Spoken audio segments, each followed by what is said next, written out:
ये आकाशवाणी का गोरखपुर केंद्र है। अब आप सुकीर्ति अस्थाना से सुनेंगे प्रादेशिक समाचार।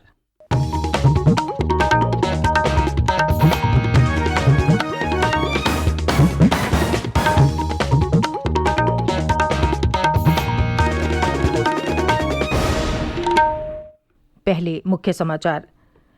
प्रधानमंत्री नरेंद्र मोदी ने कहा, कोरोना के खिलाफ संघर्ष का नेतृत्व देश की जनता कर रही है।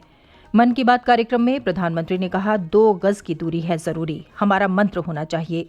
मुख्यमंत्री योगी आदित्यनाथ ने भ्रामक खबरों का प्रसार रोकने के लिए सोशल मीडिया की निगरानी के निर्देश दिए। प्रदेश में कोविड-19 से संक्रमित व्यक्तियों की संख्या 1873 हुई और प्रदेश के कई जिलों में तेज वर्षा और ओलावृष्टि से फसलों को नुकसान के समाचार।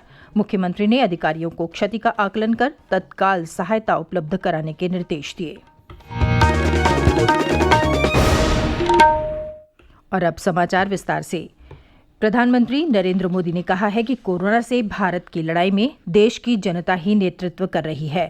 लोग सरकार और प्रशासन के साथ मिलकर ये लड़ाई लड़ रहे हैं। आकाशवाणी से मन की बात कार्यक्रम में कल प्रधानमंत्री ने कहा कि देश का प्रत्येक नागरिक इस लड़ाई में सैनिक है। उन्होंने इस लड़ाई में बढ़ चढ़ कर हिस्सा लेने और एक दूसरे की मदद के लिए हाथ बढ़ाने पर हर क्षेत्र के लोगों की सराहना की। प्रधानमंत्री ने कहा कि जरूरतमंदों के लिए भोजन की व्यवस्था करना, राशन की आपूर्ति, पूर्णबंदी का अनुपालन, अस्पतालों में स्वदेशी चिकित्सा उपकरणों की व्यवस्था के लिए पूरे देश की जनता एक दूसरे के साथ मिलकर आगे बढ़ रही है। ऐसा विशाल देश जो विकास के लिए प्रयत्नशील है, गरीबी से निर्णायक लड़ाई लड़ रहा है, उसके पास कोरोना से लड़ने और जीतने का यही एक तरीका है। और हम भाग्यशाली हैं कि आज पूरा देश का हर नागरिक, जन जन इस लड़ाई का सिपाही है, लड़ाई का नेतृत्व कर रहा है। आप कहीं भी नजर डालिए, आपको एहसास हो जाएगा कि भारत की लड़ाई पीपल ड्रिवन है। प्रधानमंत्री ने लोगों से आग्रह किया कि वो अति आत्मविश्वास के जाल में न फंसे और ये भ्रम न पालें कि कोरोना अभी उनके शहर, गांव, गली या कार्यालय तक नहीं पहुंचा है और न ही पहुंचेगा। प्रधानमंत्री ने कहा कि 2 गज दूरी है जरूरी, हमारा मंत्र होना चाहिए। लोगों को एक दूसरे से 2 गज की सुरक्षित दूरी पर रहना चाहिए और खुद को स्वस्थ रखना चाहिए। अपने आसपास मास्क लगाए और चेहरा ढके लोगों को देखकर हमें इसका प्रभाव नजर आता है। श्री मोदी ने कहा कि समाज में एक और जागरूकता ये आई है कि लोग अब समझ रहे हैं कि सार्वजनिक स्थानों पर थूकना नहीं चाहिए। प्रधानमंत्री ने कहा कि इस संकट के दौरान देशवासियों के दृढ़ निश्चय से भारत के नव कायाकल्प की शुरुआत हुई है। गरीबों और जरूरतमंद लोगों की मदद की सरकार की प्रतिबद्धता दोहराते हुए श्री मोदी ने कहा कि प्रधानमंत्री गरीब कल्याण पैकेज के तहत पैसा सीधे गरीबों के खातों में भेजा जा रहा है। श्री मोदी ने कहा कि केंद्र और राज्य सरकारें, प्रत्येक विभाग और संस्थान पूरी तेजी के साथ कदम से कदम मिलाकर राहत कार्यों में जुटे हुए हैं। उड्डयन क्षेत्र और रेलवे के कर्मचारी देशवासियों की कठिनाई दूर करने के लिए दिन रात कार्य कर रहे हैं। प्रधानमंत्री ने कहा कि डॉक्टरों, नर्सों, चिकित्साकर्मी, सामुदायिक स्वास्थ्य कार्यकर्ता और अन्य सभी कर्मचारी देश को कोरोना मुक्त करने के लिए रात दिन काम कर रहे हैं। प्रधानमंत्री ने कहा कि उनकी सुरक्षा सुनिश्चित करने के लिए हाल ही में एक अध्यादेश लागू किया गया। उन्होंने कहा कि इस अध्यादेश में कोरोना योद्धाओं के साथ हिंसा या उन्हें चोट पहुंचाने वालों के खिलाफ कठोर सजा का प्रावधान किया गया है।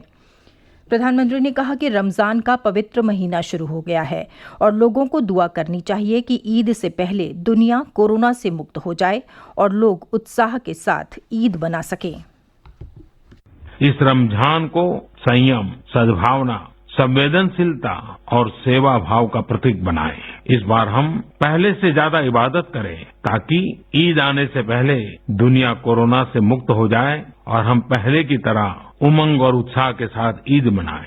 मुझे विश्वास है कि रमजान के इन दिनों में स्थानीय प्रशासन के दिशा निर्देशों का पालन करते हुए कोरोना के खिलाफ चल रही इस लड़ाई को हम और मजबूत करेंगे।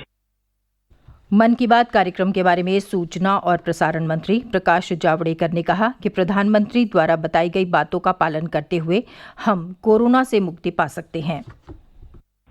अनुशासन का अनुभव करेंगे और अनुशासन का पालन करेंगे, 2 गज दूरी बनाए रखेंगे, मास्क पहनेंगे और घर में ज्यादा से ज्यादा रहेंगे तो इसका परिणाम हम कोरोना को हराएंगे। और ये उन्होंने विश्वास व्यक्त किया कि 1 महीने के अंदर इसको हराना है। इसलिए रमजान का उल्लेख करते हुए उन्होंने कहा कि ईद आते आते तक हम इसको हराएंगे।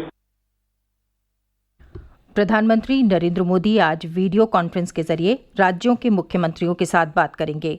इसमें मुख्य रूप से कोविड-19 संक्रमण के खिलाफ जारी अभियान पर चर्चा की जाएगी। पिछले महीने से जारी राष्ट्रव्यापी लॉकडाउन के बाद से मुख्यमंत्रियों के साथ प्रधानमंत्री का ये तीसरा संवाद होगा।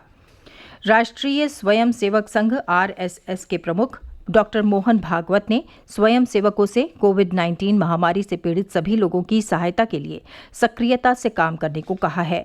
श्री भागवत कल वीडियो कॉन्फ्रेंसिंग के जरिए स्वयंसेवकों के बौद्धिक सत्र को संबोधित कर रहे थे। ये समाचार आप आकाशवाणी गोरखपुर से सुन रहे हैं। मुख्यमंत्री योगी आदित्यनाथ ने भ्रामक खबरों का प्रसार रोकने के लिए अधिकारियों को सोशल मीडिया की सतत निगरानी के निर्देश दिए हैं।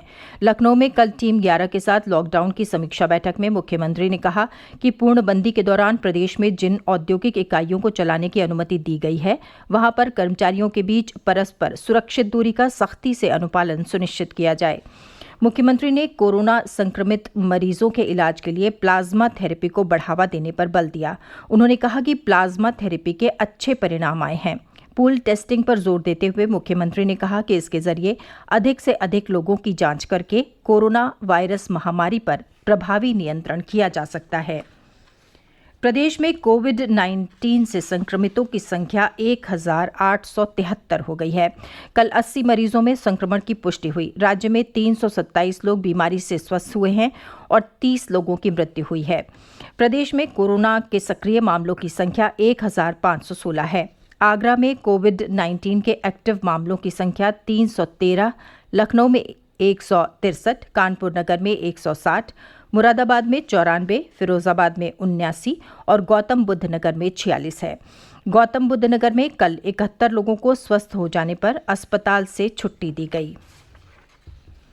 प्रदेश के कई जिलों में कल तेज हवाओं, बारिश और ओलावृष्टि से फसलों को नुकसान के समाचार हैं। बदायूं, बिजनौर, मेरठ, शामली, पीलीभीत, संभल, हापुड़, मुजफ्फरनगर, बलिया, प्रतापगढ़, कानपुर, वाराणसी और कन्नौज सहित विभिन्न जनपदों में वर्षा से गेहूं की कटी फसल को भारी नुकसान हुआ है। कई जिलों में जनहानि के भी समाचार हैं। जौनपुर जिले में सुरेरी थाना क्षेत्र के सरैया गांव में आंधी के दौरान दीवार गिरने से एक व्यक्ति की मृत्यु हो गई और एक अन्य घायल हो गया। संभल जिले के थाना कुड़ फतेहगढ़ के गांव जगदीशपुर में तेज बारिश के कारण छत ढह जाने से एक महिला समेत 2 लोगों की मृत्यु हो गई। सीतापुर में आकाशीय बिजली गिरने से एक व्यक्ति की मृत्यु हुई है। मुख्यमंत्री योगी आदित्यनाथ ने जिलाधिकारियों को फसलों के नुकसान का आकलन करते हुए किसानों को तत्काल सहायता उपलब्ध कराने के निर्देश दिए हैं। मुख्यमंत्री ने आकाशीय बिजली के कारण हुई जनहानि में पीड़ितों को 4-4 लाख रुपए की आर्थिक सहायता तत्काल उपलब्ध कराने के भी निर्देश दिए हैं। और अब कुछ संक्षिप्त समाचार। चित्रकूट जिले में एक मेडिकल स्टोर की तरफ से अनूठी मुहिम शुरू की गई है। Medical store Aarogya Setu app download करने पर लोगों को निःशुल्क मास्क दे रहा है। मेडिकल संचालक ने कल जिलाधिकारी को 25 संपूर्ण किट भी सौंपी।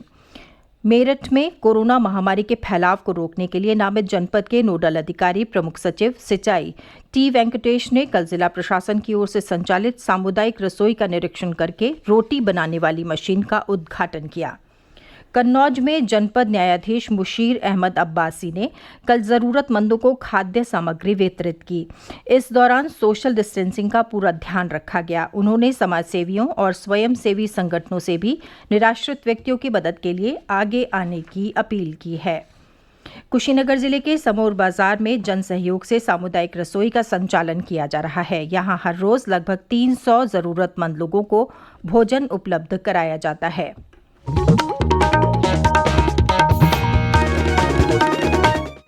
और अंत में इस बुलेटिन के मुख्य समाचार एक बार फिर। प्रधानमंत्री नरेंद्र मोदी ने कहा, कोरोना के खिलाफ संघर्ष का नेतृत्व देश की जनता कर रही है। मन की बात कार्यक्रम में प्रधानमंत्री ने कहा, 2 गज की दूरी है जरूरी, हमारा मंत्र होना चाहिए। मुख्यमंत्री योगी आदित्यनाथ ने भ्रामक खबरों का प्रसार रोकने के लिए सोशल मीडिया की निगरानी के निर्देश दिए। प्रदेश में कोविड-19 से संक्रमित व्यक्तियों की संख्या 1873 हुई और प्रदेश के कई जिलों में तेज वर्षा और ओलावृष्टि से फसलों को नुकसान के समाचार। मुख्यमंत्री ने अधिकारियों को क्षति का आकलन कर तत्काल सहायता उपलब्ध कराने के निर्देश दिए। इसके साथ ही समाचार बुलेटिन समाप्त हुआ। नमस्कार।